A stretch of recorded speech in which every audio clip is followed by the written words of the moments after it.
ವೃಂದದವರನ್ನ ಜೊತೆಗೆ ಉಪನ್ಯಾಸಕ ವೃಂದದವರನ್ನು ಕೂಡ ವೇದಿಕೆಯ ಮೇಲ್ಭಾಗಕ್ಕೆ ಆಹ್ವಾನಿಸ್ತಿದ್ದೇವೆ. ಸುಮಾರು 90-100 ವರ್ಷಗಳ ಹೋರಾಟದ ಫಲ 1947 ಆಗಸ್ಟ್ 14 ಮಧ್ಯರಾತ್ರಿಯೊಂದು ಭಾರತ ಮಾಡಿದೆ. ಈ ಒಂದು ಸುಂದರ ಗಳಿಗೆಗೆ ಇಂದು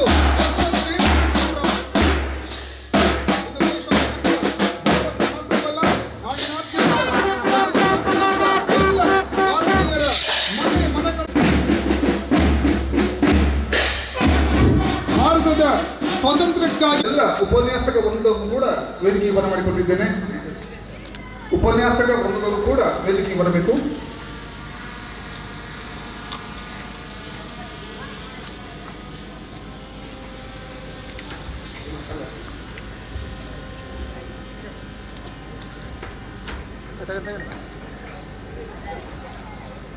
Thank you, sir. Treasurer, Mr. Barish Shetty, sir, Mr. Pradeep K, the headmaster of our nation's 78th Independence Day. The roots of India's independence trace back, sir. Respected Chairman of Sujnan Educational Trust, Dr. Ramesh Shetty, sir, all other dignitaries, teaching and non-teaching staff, all the Vande Mataram. Vande Mataram. Sujalam Sufalam Malayaj Sheetalam Sasya Shamalam Mataram. Vande Mataram. Vande Mataram. Shukra Josna Pulakitayamini Pulla Kusumita Drumadala Shobhini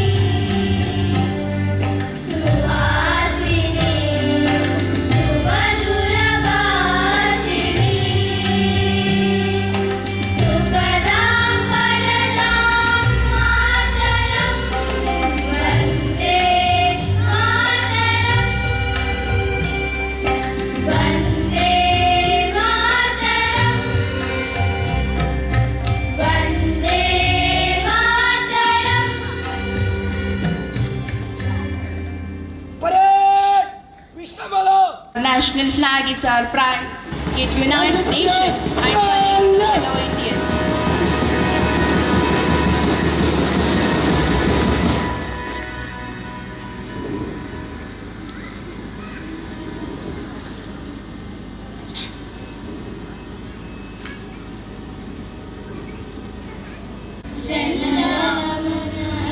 Jannamadinayaka Jaya He Bharata Punjab Sindhu Gujarat Maratha Jaya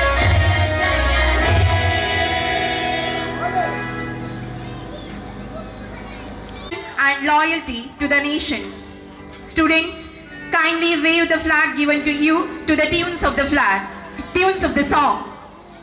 तिरंगा प्यारा झंडा ऊंचा रहे हमारा विजयी विश्व तिरंगा प्यारा झंडा ऊंचाई करके दिखलाए विश्व विजय करके दिखलाए तब होवे प्रणपूर्ण हमारा विजय.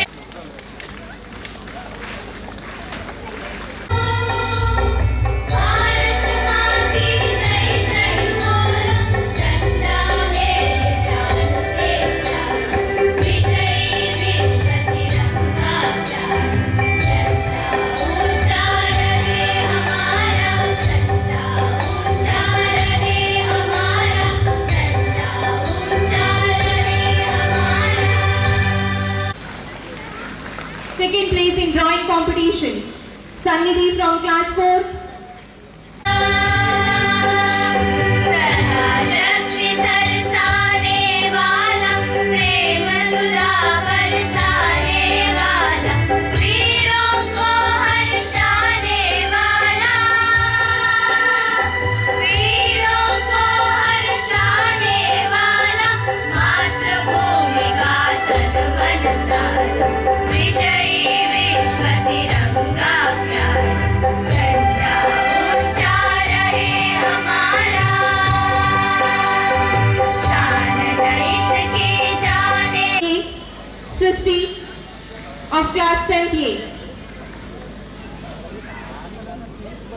Winners of Patriot.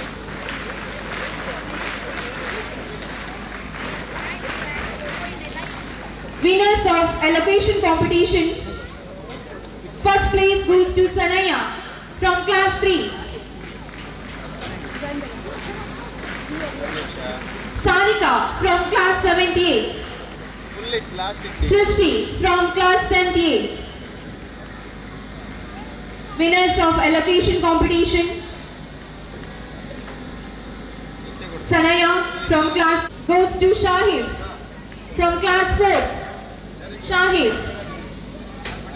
Sanjan from class 6A. Shavishri of class 9th B.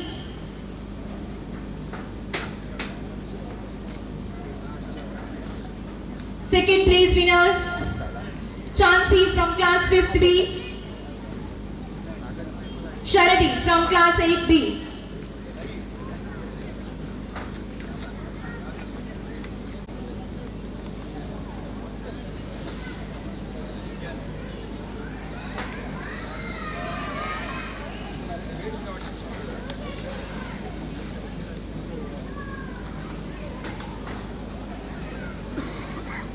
Shravishri, 9B.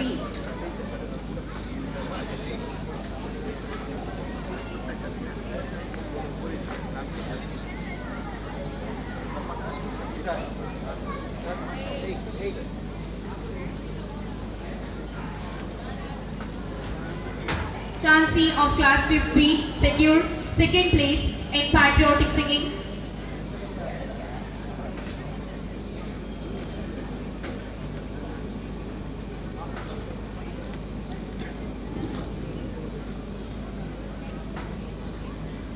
Sharadi of class 8B secured second place in patriotic singing competition.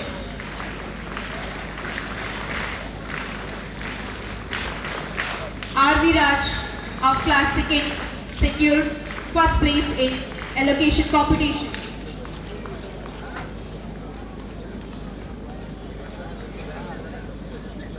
Varmita of class 7B secured second place in allocation competition.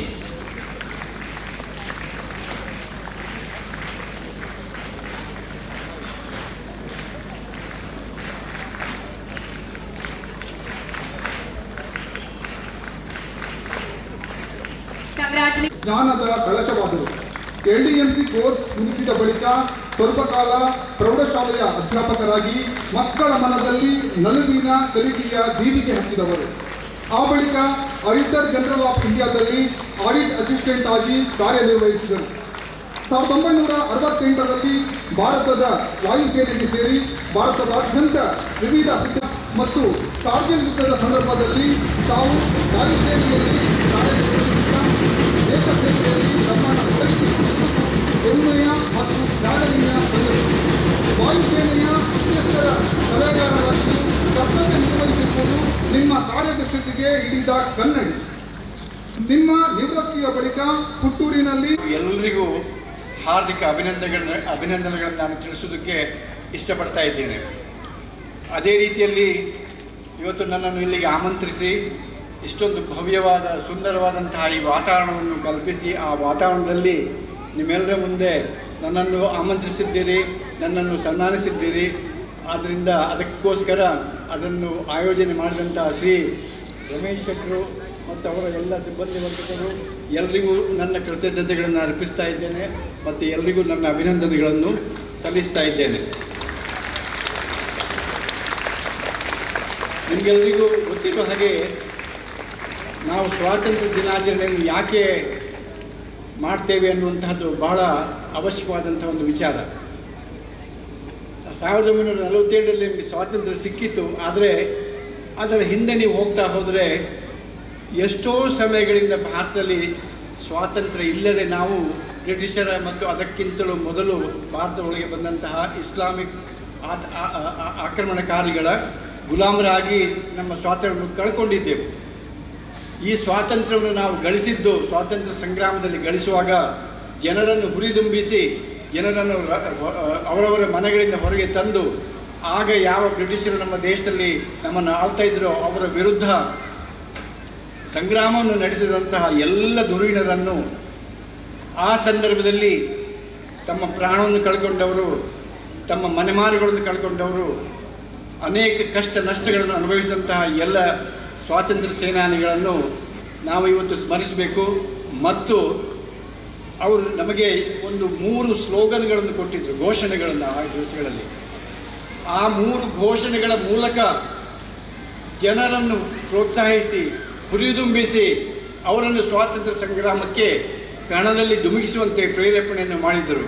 ಆದ್ದರಿಂದ ಪ್ರಥಮವಾಗಿ ನಾನು ಆ 3 ಘೋಷಣೆಗಳನ್ನು ನಾವೆಲ್ಲರೂ ಸಾಮೂಹಿಕವಾಗಿ ಕೂಗಿ ಅವರನ್ನು ನಾವು ಸ್ಮರಿಸಬೇಕು ಮತ್ತು ಗೌರವಿಸಬೇಕು.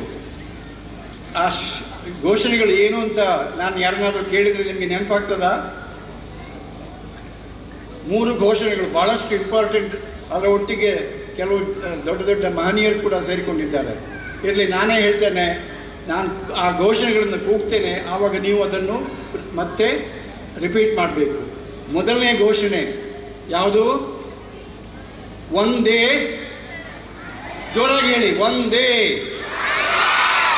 ಒಂದೇ ಒಂದೇ. ಈ ಘೋಷಣೆ ಇವತ್ತು ಬಾಂಗ್ಲಾದೇಶಲ್ಲಿ ಆಗ್ತದೆ, ಇವತ್ತು ನಿನ್ನೆ ಪಾಕಿಸ್ತಾನದಲ್ಲಿ ಗಲಭೆಗಳು ಶುರುವಾಗಿದ್ದಾವೆ. ಇಷ್ಟೊಂದು ಜನರು ಅವರ ಮಾರಣ ಹೋಮ ಆಗ್ತದೆ. ಇದು ಬ್ರಿಟಿಷರು ನಮಗೆ ಸ್ವಾತಂತ್ರ್ಯವನ್ನು ಕೊಡುವಾಗ ಮಾಡಿದಂಥ ಒಂದು ದೊಡ್ಡ ಘೋರ ಅಪರಾಧ ಅಥವಾ ಅನ್ಯಾಯ ಅಂತ ನಾನು ಹೇಳ್ತಾ ಇದ್ದೇನೆ. ಪಾರ್ಟಿಷನ್ ನಾವು ನಮ್ಮ ಜನರು ಕೂಡ ಒಪ್ಪಲೇಬಾರ್ದಿತ್ತು, ಒಪ್ಪಿದ್ರಿಂದ ಯಾರಿಗೂ ಸುಖ ಇಲ್ಲ ಅನ್ನುವಂಥ ಒಂದು ಪರಿಸ್ಥಿತಿ ಇವತ್ತು ನಿರ್ಮಾಣ ಆಗಿದೆ. ಹಾಗೆ ಅದಾದ ನಂತರ ನಾವೀಗ ಸ್ವಾತಂತ್ರ್ಯ ದಿನಾಚರಣೆಯನ್ನು ಸ್ವತಂತ್ರ ಭಾರತದಲ್ಲಿ ಈಗ 78 ವರ್ಷಗಳ ಸ್ವಾತಂತ್ರ್ಯ ನಮಗೆ ಸಿಕ್ಕಿದ್ದು. 77 ಅಂತ ಹೇಳಿದರೆ 1948 ಮೊದಲನೇ ಸ್ವಾತಂತ್ರ್ಯ ದಿನಾಚರಣೆ ತಗೊಂಡ್ರೆ 77 ವರ್ಷ, ಅಥವಾ 1947 15 ಆಗಸ್ಟ್ ಅಂತ ತಗೊಂಡ್ರೆ 78 ಇಯರ್ಸ್. ಈ ಒಂದು 75 ವರ್ಷಗಳಲ್ಲಿ ನಾವು ಅನೇಕ ಪ್ರಗತಿಯನ್ನು ಸಾಧಿಸಿದ್ದೇವೆ. ಬೇಕಾದಷ್ಟು ಪ್ರಗತಿ, ಇಂಡಸ್ಟ್ರಿಯಲ್ ಪ್ರೋಗ್ರೆಸ್ ಆಗಿದೆ. ಭಾರತದ GDP ಗ್ರಾಸ್ ಡೊಮೆಸ್ಟಿಕ್ ಪ್ರಾಡಕ್ಟ್ ಅದು ಮೇಲಕ್ಕೆ ಬಂದಿದೆ. ಪರ್ ಕ್ಯಾಪಿಟಾ ಇನ್ಕಮ್ ಮೇಲಕ್ಕೆ ಹೋಗಿದೆ. ನಮ್ಮ ಶಾಲಾ ಕಾಲೇಜುಗಳು, ವಿದ್ಯಾಭ್ಯಾಸಗಳು, ರಸ್ತೆಗಳು, ಟೆಲಿಕಮ್ಯುನಿಕೇಷನ್ಸು, ಇಂಟರ್ನೆಟ್ ವ್ಯವಸ್ಥೆಗಳು ಎಲ್ಲವೂ ವಿಶೇಷವಾಗಿ ಅಭಿವೃದ್ಧಿಗೊಂಡಿವೆ. ಆದರೆ ಇನ್ನೂ ಸಹ ಎಷ್ಟೋ ಜನ ಬಡವರಿದ್ದಾರೆ, ಅನ್ಎಂಪ್ಲಾಯ್ಮೆಂಟ್ ಇದೆ. ಇನ್ನೂ ಸಹ ಬಹಳಷ್ಟು ಪ್ರಗತಿಯನ್ನು ನಾವು ಸಾಧಿಸಬೇಕಾಗಿದೆ. ಅದಕ್ಕೋಸ್ಕರ ಇವತ್ತಿನ ಈ ವಿಶೇಷ ಸಂದರ್ಭದಲ್ಲಿ ನಾವು ನಮ್ಮ ಎಲ್ಲರನ್ನು ಮತ್ತೊಮ್ಮೆ ಸ್ಮರಿಸುತ್ತಾ ನಮ್ಮ ಸ್ವಾತಂತ್ರ್ಯ ನಾವು ಹೇಗೆ ಉಳಿಸ್ಕೊಳ್ಬೋದು, ಈ ಸ್ವಾತಂತ್ರ್ಯದಿಂದ ನಮಗೆ ಸಿಗುವುದಂಥ ಪ್ರಯೋಜನವನ್ನು ಇನ್ನಷ್ಟು ಅಭಿವೃದ್ಧಿಗೊಳಿಸಬೇಕು. ಇದೆಲ್ಲ ನೀವೆಲ್ಲ ಭಾವಿ ಪ್ರಜೆಗಳು. Future is yours. ಇನ್ನು ಮುಂದಿನ 40, 50, 60, 70 ವರ್ಷಗಳಲ್ಲಿ ಇನ್ನಷ್ಟು ಅಭಿವೃದ್ಧಿ ಆಗಬೇಕು, ಶಾಂತಿ ನೆಲೆಸಬೇಕು, ನಿಮಗೆಲ್ಲರೂ ಕೆಲಸ ಸಿಗಬೇಕು, ನೀವೆಲ್ಲರೂ ಜೀವನದಲ್ಲಿ ಸೆಟ್ಲ್ ಆಗಬೇಕು. ಅದಕ್ಕೋಸ್ಕರ ಉತ್ತಮವಾದಂಥ ಒಂದು ವಾತಾವರಣ ಇರಬೇಕು, ಸೌಹಾರ್ದಮಯ ವಾತಾವರಣ ದೇಶಾದ್ಯಂತ ಇರಬೇಕು. ಕಾಶ್ಮೀರದಿಂದ ಹಿಡಿದು ಕನ್ಯಾಕುಮಾರಿವರೆಗೆ, ಆಮೇಲೆ ಕಚ್ನಿಂದ ಹಿಡಿದು ಕಾಮರೂಪವರೆಗೆ ಶಾಂತಿ ನೆಲೆ ಆಗಬೇಕು ಅಂತ ಆ ದಿಸೆಯಲ್ಲಿ ನಮ್ಮಲ್ಲಿ ಈಗ ಒಂದು ಯಾವ ವ್ಯವಸ್ಥೆ ಇದೆ ಅದನ್ನು ನಾವು ಪ್ರಜಾಪ್ರಭುತ್ವ ವ್ಯವಸ್ಥೆ ಅಂತ ಹೇಳ್ತಾ ಇದ್ದೇವೆ. ಆ ಪ್ರಜಾಪ್ರಭುತ್ವ ವ್ಯವಸ್ಥೆಯನ್ನು ಅತ್ಯಂತ ಸುದೃಢವಾದಂಥ ವ್ಯವಸ್ಥೆಯನ್ನಾಗಿ ಮಾಡಬೇಕು. ಇದರಲ್ಲಿ 3 ಅಂಗಗಳಿವೆ. ಅದನ್ನು ನೀವು ಕೇಳಿರ್ಬೋದು: ಶಾಸಕಾಂಗ, ಕಾರ್ಯಾಂಗ, ನ್ಯಾಯಾಂಗ ಅನ್ನುವಂಥದ್ದು. ಸ್ವತಂತ್ರ ಸ್ವಾಯತ್ತವಾಗಿ ಈ 3 ಇವುಗಳು ಕಾರ್ಯವನ್ನು ಪ್ರವೃತ್ತವಾಗಿವೆ. ಇದನ್ನೆಲ್ಲವನ್ನು ದೃಢವಾಗಿಸುವ ಹಾಗೆ ನಾವೆಲ್ಲ ನೋಡಬೇಕು ಅಂತ ಆ ರೀತಿಯ ಒಂದು ಆಶಯವನ್ನು ನಾನು ಇವತ್ತಿಲ್ಲಿ ವ್ಯಕ್ತಪಡಿಸ್ತಾ ಇದ್ದೇನೆ. ನಾನು ಸಾಮಾನ್ಯ ಇಷ್ಟೇ ವಿಚಾರಗಳನ್ನು ನಿಮ್ಮ ಒಟ್ಟಿಗೆ ಶೇರ್ ಮಾಡ್ಕೊಳ್ಳಿಕ್ಕೆ ಬಂದದ್ದು. ಕೊನೆಗೆ ಇನ್ನೊಂದು ಸಣ್ಣ ಒಂದು ಪಾಯಿಂಟ್ ಹೇಳಿಬಿಟ್ಟು, ಅದೇನಂತಂದರೆ, ಇಂಥ ಒಂದು ಈ ಹಳ್ಳಿಯ ಪರಿಸರದಲ್ಲಿ ಒಂದು ಆಂಗ್ಲ ಮಾಧ್ಯಮದ ಶಾಲೆಯನ್ನು ಬಹಳಷ್ಟು ಸಾಹಸಪಟ್ಟು ನೀವು ಅಲ್ಲಿ ಪ್ರಾರಂಭ ಮಾಡಿದ್ದೀರಿ. ನನ್ನ ವೈಯಕ್ತಿಕ ದೃಷ್ಟಿಯಿಂದ ಆಂಗ್ಲ ಮಾಧ್ಯಮದ ಅವಶ್ಯಕತೆ ನನಗೆ ಕಾಣುವುದಿಲ್ಲ. ನಾನು ಕನ್ನಡ ಮಾಧ್ಯಮದಲ್ಲಿ ಕಲಿತವನು. ಇವತ್ತು ನಿಮ್ಮ ಮುಂದೆ ನಾನು ನಿಂತುಕೊಂಡು ಕನ್ನಡದಲ್ಲಿ ಒಂದು ಭಾಷಣ ಮಾಡಬೇಕಾದ್ರೆ ನಾನು ತುಳುನಲ್ಲಿ ಕೂಡ ಭಾಷಣ ಮಾಡ್ತೇನೆ. ನಾನು ಆಂಗ್ಲ ಮಾಧ್ಯಮ ಶಾಲೆಯಲ್ಲಿ ಕಲಿತವನಲ್ಲ, ABCD ಕಲಿತದ್ದು 6ನೇ ಕ್ಲಾಸಲ್ಲಿ. ಆದರೆ ನನಗೆ ಯಾವುದೇ ರೀತಿಯ ಸಮಸ್ಯೆ ಆಗಲಿಲ್ಲ. ಇಂಗ್ಲೀಷ್ನಲ್ಲಿ ಬೇಕಾದಷ್ಟು ಭಾಷಣ ಮಾಡ್ತೇನೆ. ಇಂಗ್ಲೆಂಡ್ನವರೊಟ್ಟಿಗೆ, ರಷ್ಯಾದವರೊಟ್ಟಿಗೆ, ಅಮೇರಿಕಾದವರೊಟ್ಟಿಗೆ, ಚೈನಾದವರೊಟ್ಟಿಗೆ, ಎಲ್ಲರೊಟ್ಟಿಗೆ ವ್ಯವಹಾರ ಮಾಡಿದ್ದೇನೆ ನಮ್ಮ ಇದರಲ್ಲಿದ್ದಾಗ. ನನಗೆ ಎಲ್ಲೂ ಯಾವುದೇ ಸಮಸ್ಯೆ ಆಗಲಿಲ್ಲ. ಆದರೆ ಇದು ಇವತ್ತಿನ ದಿವಸದ ಬೇಡಿಕೆ, ಡಿಮಾಂಡ್ ಆಫ್ ದ ಡೇ, ಇವತ್ತಿನ ಒಂದು ಅವಶ್ಯಕತೆ, ಅದನ್ನು ನಾನು ಒಪ್ಕೊಳ್ತೇನೆ. ಹಾಗೆನ್ನುವಾಗ ಒಂದು ವಯಾಮೀಡಿಯಾ, ವಾಟ್ ಈಸ್ ದಟ್ ವಯಾಮೀಡಿಯಾ? ವಯಾಮೀಡಿಯಾ ಏನು ಅಂತಂದರೆ, ಬಹಳ ಹಿಂದೆ ನಾವೆಲ್ಲ ನಿಮಗೆ ಚಿಕ್ಕವರಾಗಿದ್ದಾಗ ಒಂದು ಹಾಡಿತ್ತು, ಒಂದು ರಾಜ್ ಕಪೂರ್ನ ಒಂದು ಸಿನಿಮಾದಲ್ಲಿ ಒಂದು ಹಾಡು. ಆ ಹಾಡು ನನಗೆ ಹಾಡ್ಲಿಕ್ಕೆ ಬರೋದಿಲ್ಲ, ಪ್ರಾಯಶಃ ನಿಮ್ಗೆ ಯಾರು ಲೇಡೀಸ್ ಚೆನ್ನಾಗಿ ಹಾಡ್ಬೋದು, ಅಥವಾ ಇವು ಹೆಣ್ಮಕ್ಳು ಹಾಡ್ಬೋದು. ಮೇರಾ ಜೂತಾ ಹೈ ಜಪಾನಿ ಕೇಳಿದ್ದೀರಾ? ಯಾರಾದರೂ ಕೇಳಿದ್ದೀರಾ? ನೀವು ಕೇಳಿದ್ದೀರಲ್ವಾ? ಸರ್ ಪೆ ಲಾಲ್ ಟೋಪಿ ಹೈ ರೂಸಿ, ಫಿರ್ ಭಿ ದಿಲ್ ಹೈ ಹಿಂದೂಸ್ತಾನಿ, ಫಿರ್ ಭಿ ದಿಲ್ ಹೈ ಹಿಂದೂಸ್ತಾನಿ. ಅರ್ಥ ಹೇಳಿರೋದು, ಭಾಷೆ ಇಂಗ್ಲೀಷ್ ಆಗಿರ್ಬೋದು, ಮೀಡಿಯಂ ಇಂಗ್ಲೀಷ್ ಆಗಿರ್ಬೋದು. ಮೇರಾ ಜೂತ ಹೈ ಜಪಾನಿ, ನನ್ನ ಶೂಸ್ ಜಪಾನಿಂದ ಬಂದದ್ದು, ನನ್ನ ತಲೆಗಿರುವ ಟೊಪ್ಪಿ ರಷ್ಯಾದಿಂದ ಬಂದದ್ದು, ಆದರೆ ನನ್ನ ಮನಸ್ಸು ಹಿಂದೂಸ್ತಾನಿ. ಅದನ್ನೇ ನಾನು ನಿಮ್ಗೆ ಹೇಳ್ತಾ ಇರೋದು. ಹೇಗೆ ನಮ್ಮ ಕದ್ರಿ ಗೋಪಾಲ್ನಾಥ್ ಅನ್ನುವರು, ಅವ್ರು ಏನು ಇನ್ಸ್ಟ್ರೂಮೆಂಟ್ ಬಾರಿಸ್ತಾ ಇದ್ರು ಮಕ್ಕಳೇ? ಕದ್ರಿ ಗೋಪಾಲ್ನಾಥ್ ಅವರು ಸ್ಯಾಕ್ಸಫೋನ್. ಸ್ಯಾಕ್ಸಫೋನ್ ಅದು ಅಮೇರಿಕನ್ ಕ್ಲಬ್ಗಳಲ್ಲಿ, ನೈಟ್ ಕ್ಲಬ್ಗಳಲ್ಲಿ ಬಾರಿಸುವಂಥ ಒಂದು ಇನ್ಸ್ಟ್ರೂಮೆಂಟ್. ಯುರೋಪ್ನಲ್ಲಿ ಅದನ್ನು ನೈಟ್ ಕ್ಲಬ್ನಲ್ಲಿ ಬಾರಿಸ್ತಾರೆ. ಆ ಸ್ಯಾಕ್ಸಫೋನನ್ನು ಪಳಗಿಸಿ ಏನು ನಮ್ಮ ಕದ್ರಿ ಗೋಪಾಲನಾಥರವರು ಅತ್ಯಂತ ಸುಶ್ರಾವ್ಯವಾಗಿ ಕರ್ನಾಟಕ ಸಂಗೀತವನ್ನು ಜನಪ್ರಿಯಗೊಳಿಸಿದರು. ಏನು ಸಾಕ? ಅದು ಬಹಳಷ್ಟು ಜನಪ್ರಿಯಗೊಳಿಸಿದರು. ಹಾಗೆಯೇ ಭಾಷೆ ಇಂಗ್ಲೀಷ್ ಇರ್ಬೋದು, ಚೆನ್ನಾಗಿ ಕಲೀರಿ, ಆದರೆ ಅದರ ಜೊತೆಗೆ ಕನ್ನಡ, ಸಂಸ್ಕೃತ, ಹಿಂದಿ ಈ ಭಾಷೆಗಳನ್ನು ಕಲೀರಿ. ಭಾರತದ ಆತ್ಮವನ್ನು ನಿಮಗೆ ತಿಳಿಬೇಕು, ಸಂಸ್ಕೃತವನ್ನು ಕಲೀರಿ. ಅದರ ನಂತರ ನಿಮ್ಮ ಮಾತೃಭಾಷೆಯನ್ನು ಕಲೀರಿ. ಅದು ಹಿಂದಿ ಇರ್ಬೋದು, ಕನ್ನಡ ಇರ್ಬೋದು. ಅದಕ್ಕೂ ನಮ್ಮ ಇತಿಹಾಸಕ್ಕೂ, ನಮ್ಮ ಪರಂಪರೆ, ನಮ್ಮ ಸಂಸ್ಕೃತಿಗೆ ಅಥವಾ ನಮ್ಮ ಅಧ್ಯಾತ್ಮ ವಿದ್ಯೆಗೆ ಭಾಳಷ್ಟು ಸಾಮೀಪ್ಯ ಇದೆ. ಆದ್ದರಿಂದ ಸಂಸ್ಕೃತವನ್ನು ಕಲಿತು ನಿಮಗೆ ಭಾರತದ ಎಲ್ಲ ಭಾಷೆಗಳಲ್ಲಿ ನಿಮಗೆ ಪ್ರಾವೀಣ್ಯತೆಯನ್ನು ಪಡಲಿಕ್ಕೆ ಸಾಧ್ಯ ಆಗ್ತದೆ. ಇದಿಷ್ಟು ಮಾತುಗಳು ನಿಮ್ಮೊಟ್ಟಿಗೆ ನಾನು ಶೇರ್ ಮಾಡಿಕೊಂಡು, ಮತ್ತೊಮ್ಮೆ ನನಗೆ ಇಲ್ಲಿಗೆ ಬರುವುದಕ್ಕೆ ನೀವು ಆಸ್ಪದವನ್ನು ಕೊಟ್ಟದ್ದಕ್ಕಾಗಿ ರಮೇಶ್ ಅವರಿಗೆ ಮತ್ತು ಅವರ ಎಲ್ಲ ಸಿಬ್ಬಂದಿ ವರ್ಗದವರಿಗೆ ಮತ್ತು ಇಷ್ಟೊಂದು ಸುಂದರವಾದಂತಹ ಒಂದು ಸ್ವಾತಂತ್ರ್ಯ ಉತ್ಸವದ ಈ ಒಂದು ಸಮಾರೋಹವನ್ನು ನೀವು ಚೆನ್ನಾಗಿ ನೆರವೇರಿಸಿಕೊಟ್ಟಿದ್ದೀರಿ. ಅದೇ ರೀತಿ ಚೆನ್ನಾಗಿ ಯೂನಿಫಾರ್ಮ್ ಹಾಕ್ಕೊಂಡು ಬ್ಯಾಂಡ್ ಬಾರಿಸಿದ್ದೀರಿ. ಅದೇ ರೀತಿ ಈ ಸಮೂಹ ಗಾನ, ವೃಂದಗಾನದಲ್ಲಿ ಉತ್ತಮವಾಗಿ ಹಾಡನ್ನು ಹಾಡಿದ್ದೀರಿ. ನಿಮಗೆಲ್ಲರನ್ನೂ ನನ್ನ ಅಭಿನಂದನೆಗಳನ್ನು ಸಲ್ಲಿಸುತ್ತಾ, ದೇವರು ನಿಮಗೂ ನಿಮ್ಮ ಈ ಶಾಲೆಗೂ ಎಲ್ಲರಿಗೂ ದೇವರು ಒಳ್ಳೇದು ಮಾಡಲಿ. ನಿಮ್ಮ ಮುಂದಿನ ಸ್ವತಂತ್ರ ಭಾರತದಲ್ಲಿ ನಿಮ್ಮ ಜೀವನ ಅತ್ಯಂತ ಹಸನಾಗಿ, ಸುಗಮವಾಗಿ, ಎಲ್ಲರೂ ಸುಖ ಶಾಂತಿಯಿಂದ ನೆಮ್ಮದಿಯಿಂದ ಬಾಳುವ ಆಗಲಿ ಅಂತ ಹೇಳ್ತಾ ನನ್ನ ಈ ಮಾತುಗಳನ್ನು ಮುಗಿಸ್ತಾ ಇದ್ದೇನೆ. ಜೈ ಹಿಂದ್.